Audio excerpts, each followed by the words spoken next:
Danas je 25. maj, na ovaj dan u bivšoj Jugoslaviji proslavljao se Dan mladosti, dan rođenja nekadašnjeg predsjednika SFRJ, Josipa Broza Tita, slavljen je kao praznik radosti, mladosti i optimizma. Dan mladosti odavno se ne slavi, ali susreti naroda bivših jugoslovenskih republika i dalje postoje. Jedan takav susret dogodio se danas u osnovnoj školi Ivo Andrić u Beogradu. Hiljade mladih iz cele Jugoslavije nekada je praznovalo ovaj dan. Danas je praznik bio u osnovnoj školi Ivo Andrić u Beogradu. Teodora, Nana, Urška i Vanja jedva su čekale da se ponovo sretnu. Pre mesec dana upoznale su se u Sloveniji, a sada su devojke iz Vrhnike došle u Beograd. Lepo mesto. Ovde je mnogo lepo, obasjano. Kao New York. Mi smo se sa njima upoznali u Sloveniji kada smo išli kao projekat i tamo smo se upoznali, družili, malo smo razgledali njihovu školu, tako smo se i upoznali, išli smo i na Bled i mnogo lepih iskustava. Oni su s nama pričali na engleskom, a mi smo s njima na srpskom, ja se tako sporazumevamo. U svakom slučaju nema šumova u komunikaciji. Da, nema. Totalno smo se razumeli.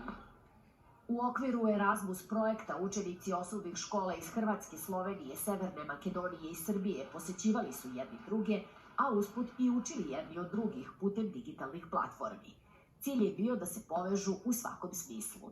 Mislim da je mostove lako razrušiti, a treba ih graditi. I zbog toga se i ovaj naš projekat zove Digitalni mostovi, jer želimo da sve neke bezvezne stvari ostavimo sa strane, da se bavimo obrazovanjem, da se bavimo druženjem, prijateljstvom. Mislim da je to ono što nas i drži i čini boljim ljudima u svakom slučaju, i nas nastavnike, a i decu pogotovo.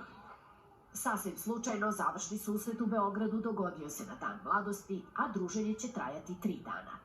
Moram reći da smo se i mi i naših 5 učenika jako radovali ovoj izmjeni, zato što je Beograd bio prije 30 godina naša prijestolnica, naš glavni grad, tako da smo došli puni iščekivanja.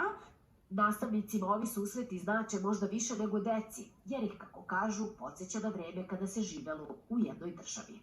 Sad je to jedna takva uspomena koju dijeliš sa svojim učenicima.